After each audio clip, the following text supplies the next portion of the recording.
Assalamualaikum warahmatullahi wabarakatuh.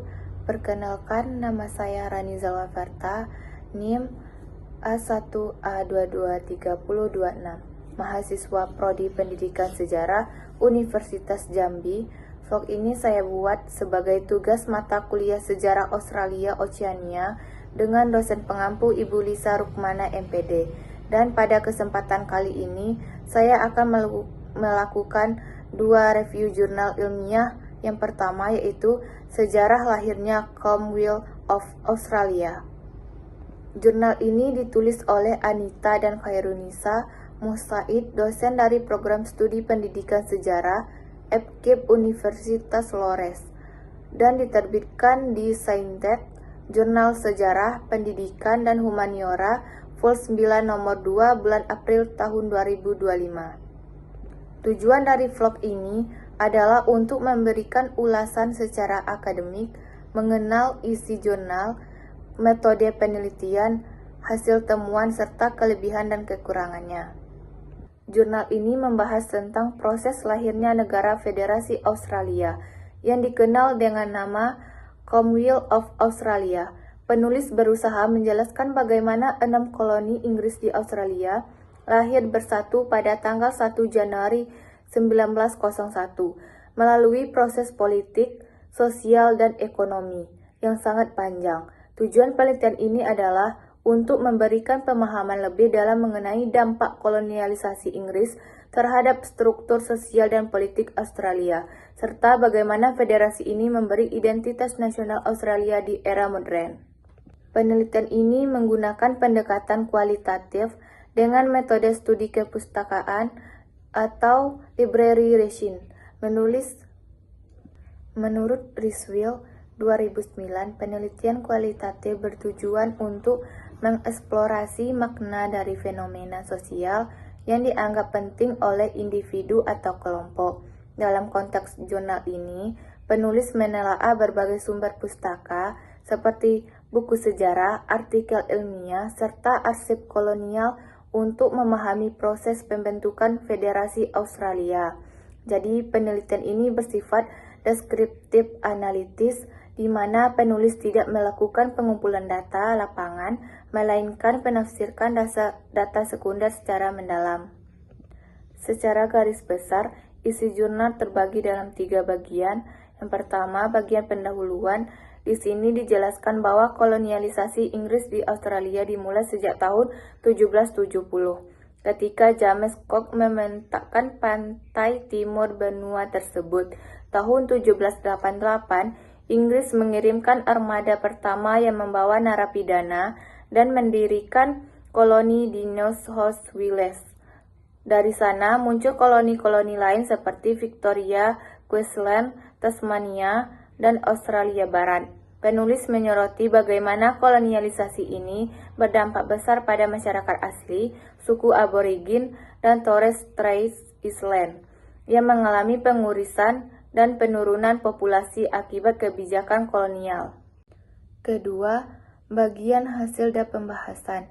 Disinilah dijelaskan proses panjang menuju federasi. Penulis menyebutkan bahwa tahun 1850 pemerintah Inggris mengeluarkan Australia Colonies Government yang memberi otonomi terbatas kepada masing-masing koloni.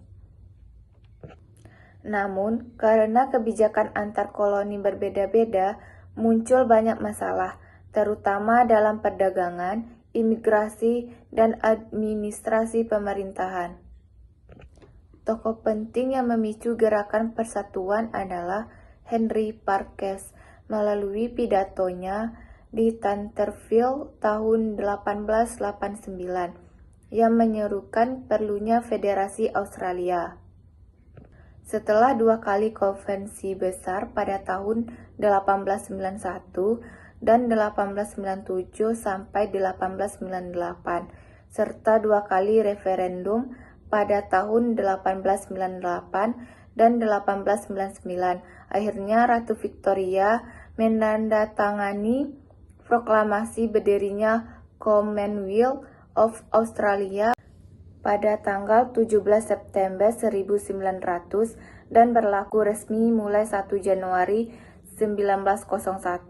Ketiga, bagian penutup, penulis menegaskan bahwa Federasi Australia adalah hasil kerja kolektif antara politisi, pengusaha, dan rakyat yang sama-sama menginginkan persatuan dan pemerintahan yang efisien. Analisis penulis cukup kuat karena mengaitkan antara faktor internal dan eksternal pembentukan federasi. Faktor internal meliputi keinginan untuk menyatukan sistem perdagangan, kebijakan imigrasi, dan pertahanan antar koloni. Sedangkan faktor eksternal berasal dari ancaman negara Eropa di kawasan Pasifik seperti Jerman dan Perancis. Jurnal ini juga menunjukkan bahwa terbentuknya federasi tidak hanya merupakan keputusan politik, tetapi juga bentuk kebangkitan nasionalisme Australia. Selain itu, penulis menyinggung munculnya partai-partai politik besar seperti Partai Liberal dan Partai Buruh yang menjadi fondasi demokrasi modern Australia. Hal ini memberikan konteks bagaimana Australia berkembang menjadi negara demokratis dan stabil hingga saat ini. Kelebihan dan kekurangan jurnal. Kelebihan jurnal, penyajian kronologi sejarah sangat runtun dan mudah dipahami. Bahasa akademiknya jelas dan tidak bertele-tele. Referensi yang digunakan cukup baru, 2018 sampai 2023. Analisis hubungan antara kolonialisasi dan pembentukan identitas nasional sangat menarik. Kekurangan jurnal, belum banyak visualisasi data seperti peta atau tabel kronologi. Pembahasan mengenai masyarakat aborigin masih kurang mendalam. Periode setelah tahun 1901, terutama tentang evolusi politik dan hubungan luar negeri Australia, belum dibahas secara menyeluruh. Sebagai kesimpulan, jurnal sejarah lahirnya Commonwealth of Australia memberikan kontribusi penting dalam kajian sejarah dunia modern. Penulis berhasil menggambarkan bagaimana kolonialisasi, politik, dan kesadaran nasional membentuk negara federasi Australia. Jurnal ini layak dijadikan referensi akademik untuk mahasiswa sejarah, pendidikan, maupun ilmu politik, terutama yang memahami dinamika pembentukan negara federatif. Selanjutnya, review jurnal yang kedua yang berjudul Dampak Migrasi di Australia terhadap Sistem Pemerintahan dan Partai Politik. Jurnal ini ditulis oleh Agus Budiman, dosen pendidikan sejarah Universitas Galuh Ciamis, dan diterbitkan dalam jurnal Artefak Vol 3 nomor 2 Agustus 2015. Dalam vlog ini, saya akan menjelaskan isi jurnal, menganalisis kekuatan dan kelemahannya, serta memberikan kesimpulan dari hasil pembacaan saya. Jurnal ini berfokus pada bagaimana proses imigrasi di Australia memengaruhi sistem pemerintahan dan perkembangan partai politik di negara tersebut. Penulis menjelaskan bahwa Australia merupakan negara yang sangat majemuk karena terbentuk dari berbagai gelombang migrasi. Proses migrasi inilah yang membentuk masyarakat Australia sebagai masyarakat multikultural dan kosmopolitan, yang pada akhirnya berpengaruh besar terhadap sistem politik dan pemerintahan mereka. 3 gelombang migrasi. Menurut jurnal ini, migrasi di Australia terbagi menjadi 3 gelombang utama. Pertama, migrasi penduduk asli atau aborigin yang telah menghuni benua Australia sejak sekitar 60.000 tahun yang lalu. Mereka hidup sebagai pemburu dan pengumpul makanan. Kedua, migrasi bangsa Inggris pada tahun 1788 yang menandai kedatangan koloni Eropa pertama di Port Jackson, Sydney. Gelombang ini juga mencakup masa Gold Rush pada tahun 1850-an yang menarik banyak imigran, termasuk dari Cina dan India. Akibatnya muncul berbagai konflik sosial dan rasial.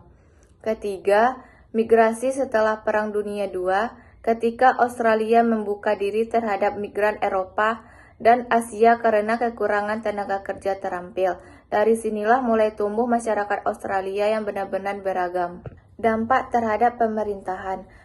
Penulis menjelaskan bahwa akibat migrasi yang beragam, sistem pemerintahan Australia berkembang menjadi sistem federasi yang kompleks. Pemerintah Australia dibagi menjadi 3 cabang utama, yaitu legislatif terdiri dari parlemen, senat, dan majelis perwakilan rendah. Eksekutif dijalankan oleh kabinet dan pejabat pemerintah. Yudikatif yaitu sistem peradilan hukum. Australia juga merupakan monarki konstitusional di mana kepala negara secara simbolik adalah Ratu Inggris, tetapi kekuasaan dijalankan oleh Perdana Menteri dan Gubernur Jenderal. Selain pemerintahan pusat, ada pula pemerintah negara bagian teritori serta lebih dari 900 pemerintah lokal yang mengatur urusan daerah seperti pendidikan, kesehatan, dan transportasi. Dampak terhadap partai politik. Dalam jurnal ini, penulis juga menyoroti bahwa kemajemukan masyarakat mendorong lahirnya berbagai partai politik yang mewakili beragam kepentingan sosial dan ekonomi. Beberapa partai besar di Australia antara lain Partai Buruh, Partai Tetua yang mewakili kaum pekerja, Partai Liberal yang mewakili kepentingan ekonomi menengah ke atas, The National yang fokus pada masyarakat pedesaan, Australia Demokrat, dan Green Party yang membawa isu lingkungan dan kebebasan sipil. Bahkan ada pula partai-partai kecil yang berangkat dari kelompok minoritas seperti aborigin, agama, dan aktivis lingkungan. Semua ini menunjukkan bahwa sistem politik Australia berkembang secara pluralistis dan demokratis, sejalan dengan karakter masyarakatnya yang multikultural. Menurut saya, jurnal ini berhasil menggambarkan keterkaitan antara migrasi, politik, dan sistem pemerintahan dengan cukup jelas. Penulis mampu menunjukkan bahwa dinamika sosial seperti migrasi ternyata memiliki pengaruh langsung terhadap pembentukan sistem politik.